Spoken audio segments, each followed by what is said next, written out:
Hi எல்லாருக்கும் வணக்கம். Welcome back to Keeladi kitchen. நீங்கள் இப்போ தான் ஃபர்ஸ்ட் டைம் நம்ம சேனல் பார்க்குறீங்கன்னா மறக்காமல் நம்ம சேனலை சப்ஸ்கிரைப் பண்ணிக்கோங்க. வாங்க இப்போ வீடியோக்குள்ளே போகலாம். நம்ம இன்றைக்கி ரொம்ப குயிக்காகவும் ஈஸியாகவும் வீட்டிலே பண்ணக்கூடிய ஸ்வீட் பொட்டேட்டோ சிப்ஸ் எப்படி பண்ணுறதுன்னு பார்க்க போகிறோம்.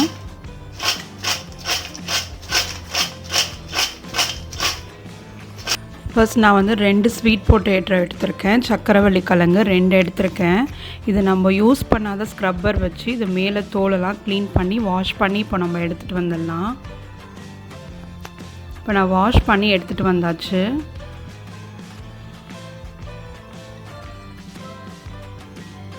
இது நான் இப்போ மேலேயும் இது மாதிரி அடியிலையும் இது மாதிரி நம்ம கொஞ்சமாக அதை கட் பண்ணி எடுத்துக்கலாம்.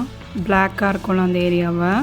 இது நம்ம ஒரு தின் ஸ்லைசர் யூஸ் பண்ணி நல்லா தின்னாக எவ்வளோ தின்னாக முடியுமோ அவ்வளோ தின்னாக ஸ்லைஸ் பண்ணிக்கோங்க. ஏன்னா வந்து நம்ம எவ்வளோ தின்னாக அதை ஸ்லைஸ் பண்ணுறோமோ அந்த அளவுக்கு சிப்ஸ் வந்து நமக்கு நல்ல க்ரன்ச்சியாக கிடைக்கும்.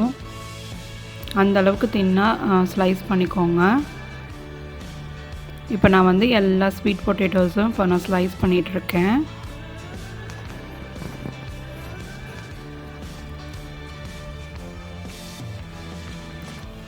இப்போ நான் வந்து எல்லாத்தையும் ஸ்லைஸ் பண்ணியாச்சு. இப்போ நம்ம இதை ஆயிலில் போட்டு ஃப்ரை பண்ணிக்கலாம். இப்போ நான் ஆயில் வந்து சூடு பண்ணியாச்சு. இதில் நம்ம கட் பண்ணி வச்சுருந்த பொட்டேட்டோஸ் எல்லாத்தையும் ஆட் பண்ணிக்கலாம்.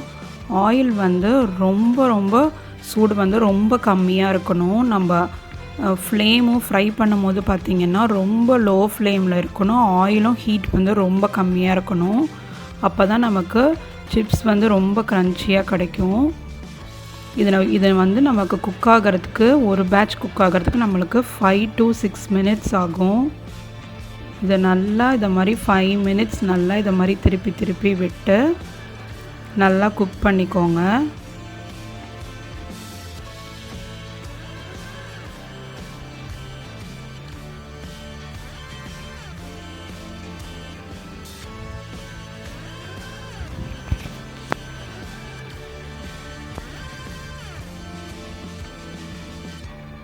நல்ல லோ ஃப்ளேமில் தான் இருக்கணும்.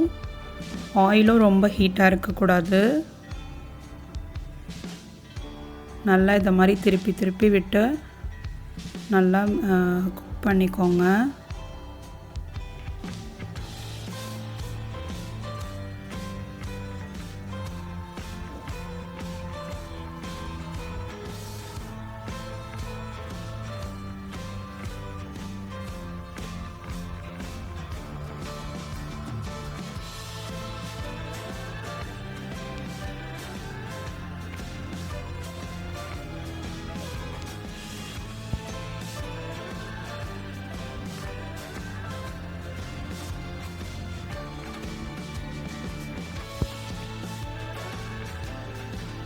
இப்போ பாருங்கள் நல்லா குக் ஆகிடுச்சு.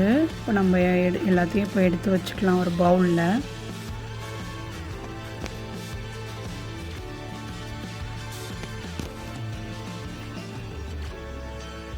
பாருங்கள் எடுத்து போடும்போதே அது எவ்வளோ க்ரன்ச்சியாக இருக்கிறதுனால தான் அப்படி சத்தம் வருது.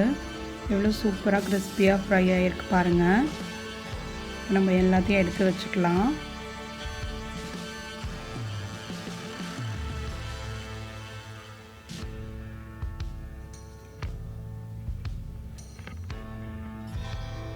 இப்போ நான் வந்து நெக்ஸ்ட் பேட்ச் ஆட் பண்ணுறேன்.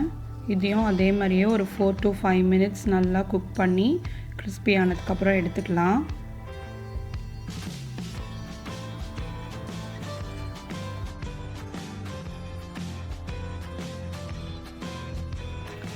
ஆயில் எவ்வளோ இருக்கோ அந்தளவுக்கு ஃபுல்லாக எல்லாம் இந்த ஸ்வீட் பொட்டேட்டோ எல்லாத்தையும் ஆட் பண்ணிக்கோங்க. அது குக் ஆக அது கொஞ்சம் குறைய ஆரம்பிக்கும். அதனால் ஃபுல்லாக போடும்போது அந்த ஆயில் ஃபுல்லாக அப்படியே போட்டுக்கோங்க.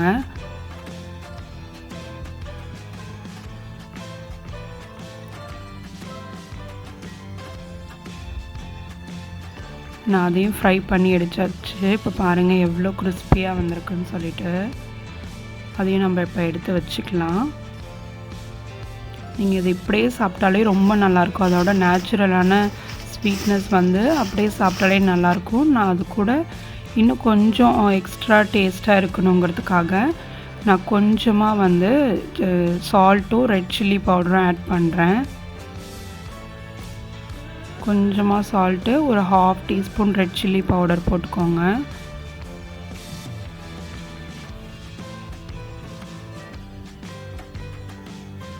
போட்டு நல்லா மிக்ஸ் பண்ணிக்கலாம். இது வந்து ரொம்ப குயிக்காகவே பண்ணிடலாம். ஒரு 5 மினிட்ஸ் இருந்தால் போதும். இது வந்து சாம்பார் சாதத்துக்கு, தயிர் சாதத்துக்கெல்லாம் தொட்டுட்டு சாப்பிட ரொம்ப நல்லாயிருக்கும். நீங்கள் ஈவினிங் ஸ்நாக்ஸ் கூட இதை வந்து குழந்தைங்களுக்கு பண்ணி கொடுக்கலாம். கண்டிப்பாக இந்த ரெசிபியை உங்கள் வீட்டில் ட்ரை பண்ணி பாருங்கள். இந்த ரெசிபி உங்களுக்கு பிடிச்சிருந்ததுன்னா லைக் பண்ணுங்கள், ஷேர் பண்ணுங்கள். மறக்காமல் நம்ம சேனலுக்கு சப்ஸ்கிரைப் பண்ணிக்கோங்க. இன்னொரு சூப்பரான ரெசிபியோடு உங்கள் எல்லோரையும் மீட் பண்ணுறேன். அது வரைக்கும் பாய்.